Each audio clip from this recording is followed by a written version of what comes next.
కనీసం ఈ మేలో చంద్రబాబు నాయుడు గారు అనే వ్యక్తి కట్టేందుకు ఒత్తిడి తీసుకొచ్చే కార్యక్రమం ఏం చేస్తూ ఉన్నాం. కనీసం కడితే కొద్దో గొప్ప అన్నా కనీసం కొద్దో గొప్ప ఊరటన్నా ఉంటుందేమో అని. రెండో విషయం, ఇన్సూరెన్స్ ప్రీమియం అనేది ఏమిటి? ఈ మనిషి ఏ దానికి కోసం కట్టించుకున్నాడు? అసలు ఉచిత పంటల బీమా కింద, ఈ క్రాప్ కింద వీళ్ళందరికీ ఉచిత పంటల బీమా అనేది ఉందా లేదా? మీరు ఇచ్చిన జీవో చూస్తే ఫేస్ట్ మేనర్లో తీసేస్తున్నామన్నారు.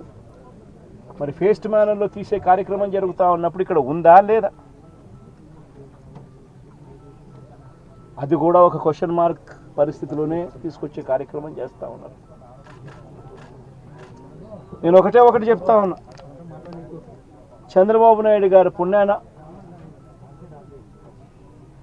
ఇప్పటికే పంటలు నష్టపోయాయి.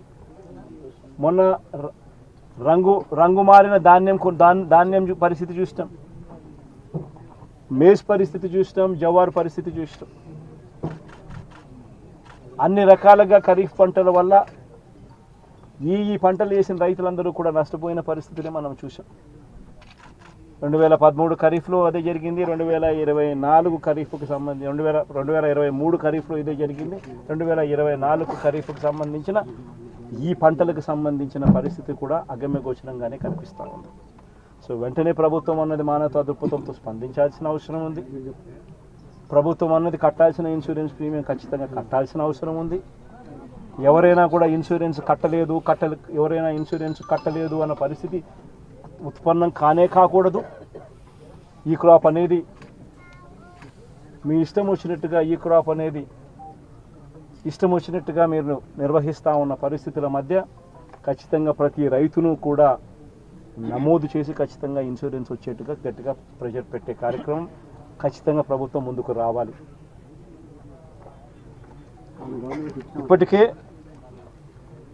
ఇప్పటికే చంద్రబాబు నాయుడు గారి ప్రభుత్వం వల్ల రైతులకు రైతు భరోసా కింద నేరేడు సంవత్సరం రావాల్సిన ఇంతకుముందు 13,500 అన్న కనీసం రైతులకు పెట్టుబడి సహాయం కింద వచ్చేది.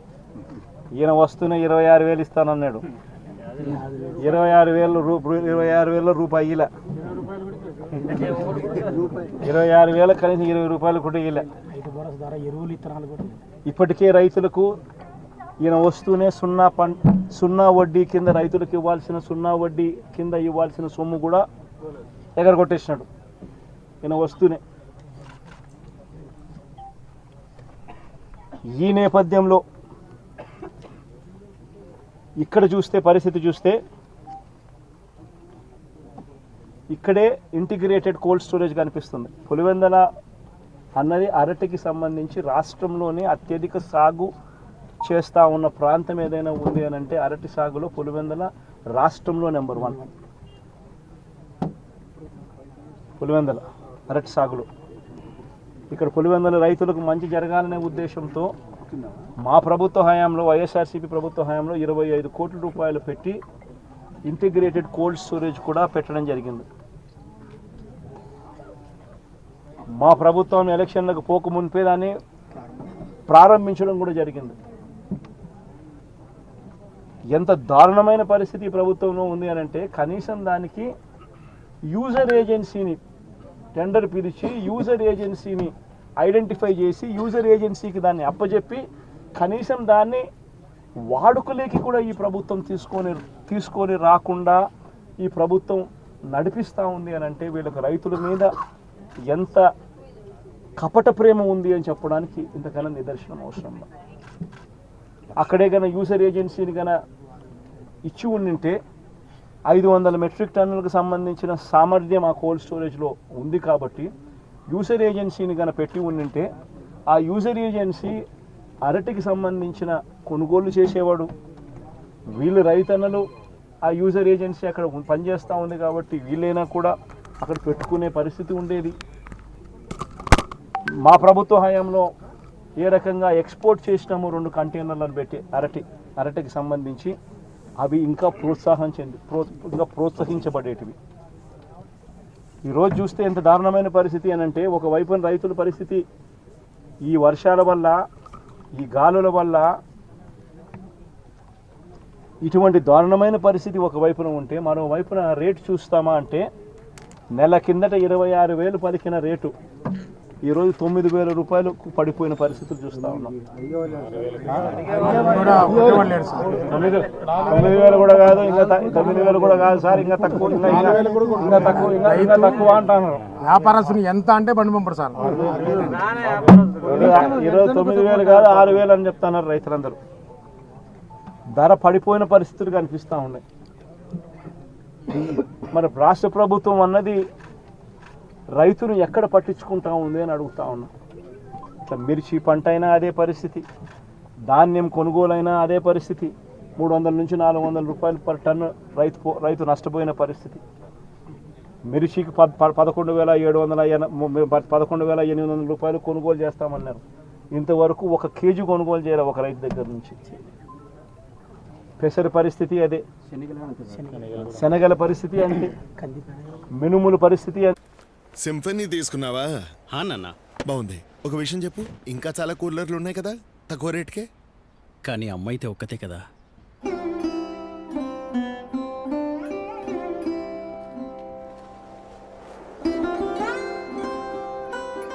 బాగుంది. నీకిద్దరు నాన్నలు ఉన్నారా ఏంటి? ఏం మాట్లాడుతున్నావు నాన్న, నువ్వు కూడా? మనవారి కోసం కేవలం సింఫనీ వారి రిమ్జిమ్ కూలింగ్ అనేది లేకోకుండా, కమిషన్ అనేది లేకుండా కొనుగోలు చేసే పరిస్థితి గతంలో ఉంటే ఈరోజు 23,000, 15,000, 18,000. ఈరోజు 23,000, 15,000, 18,000. కోవిడ్ టైంలో లారీలు డీజిల్ మనమే పెట్టి రైతులకు డైరెక్ట్ అకౌంట్ వేసినాం సార్. 12 కోట్ల రూపాయలు రైతులు డైరెక్ట్. అరటి రేటు మన కోవిడ్ లో కొన్నంత రేటు ఉంది సార్. లారీలు మనమే పెట్టి దారుణంగా ఉన్న పరిస్థితి. నేనైతే ఒకటి చెప్తా ఉన్నా, ఈ 4,000 ఎకరాలకు సంబంధించిన ఈ ప్రతి రైతన్నకు నేను ఒకటే భరోసా ఇస్తా ఉన్నా.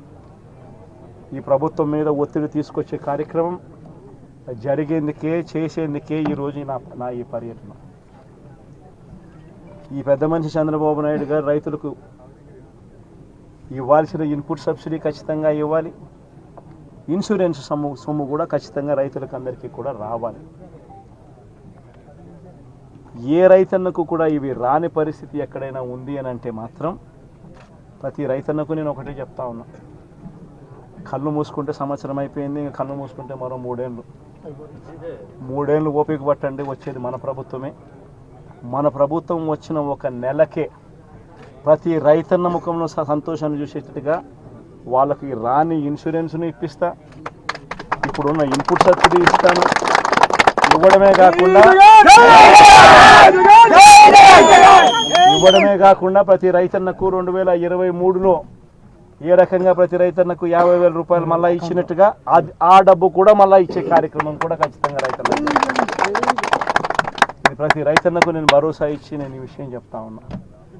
వైఎస్ఆర్సీపీ పార్టీ తరఫున నష్టపోయిన రైతన్నలకు కూడా ఖచ్చితంగా పార్టీ అంతో ఇంతో, అధికారంలో మనం లేము, ప్రతిపక్షంలో మనం ఉన్నాం, అంతో ఇంతో చేసే కార్యక్రమం మాత్రం ఖచ్చితంగా చేస్తాం.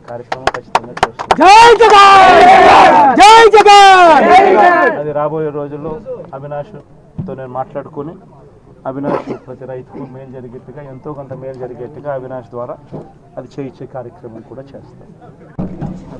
శనివారం రాత్రి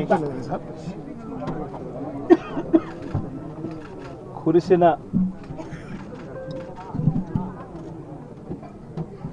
వర్షము, వడగళ్ళు, దానితో పాటు వచ్చిన గాలి,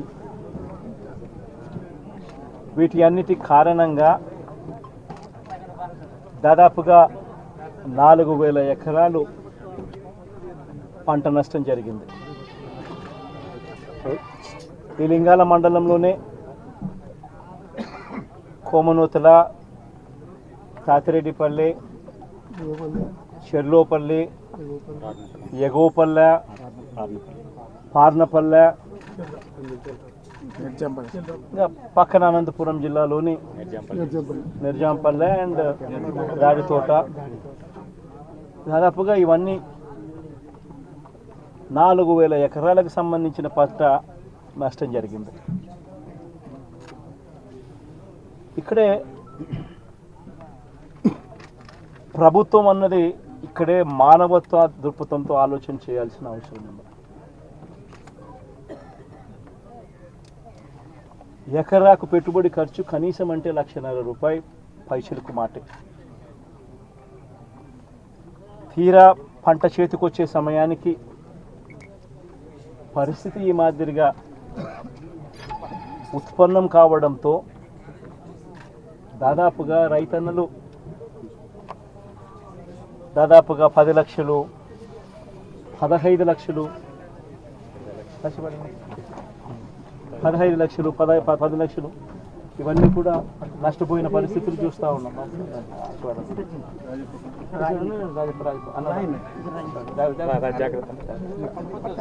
నష్టపోయిన పరిస్థితులు కనిపిస్తూ ఉన్నాయి.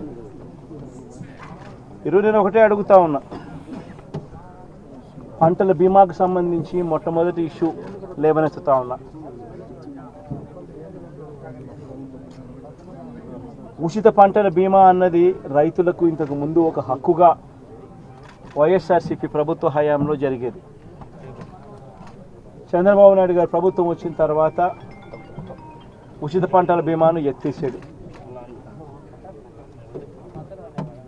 ఎత్తేయడం ఒక సిన్ అయితే, ఎత్తేయడం ఒక నేరం అయితే 2023-24కు సంబంధించిన ఖరీఫ్ అంటే 2023 జూన్లో వేసిన పంటలకు, ఖరీఫ్లో వేసిన పంటలకు 2024 మే జూన్ మాసంలో ఇన్సూరెన్స్ ప్రీమియం కట్టాలి. రాష్ట్ర ప్రభుత్వం తరఫున కట్టాల్సిన ఇన్సూరెన్స్ ప్రీమియం కట్టి ఉంటే 1280 కోట్లు కట్టి ఉంటే 2023కు సంబంధించిన ఖరీఫ్కు సంబంధించిన రైతన్నలకు మేలు జరిగి ఉండేది.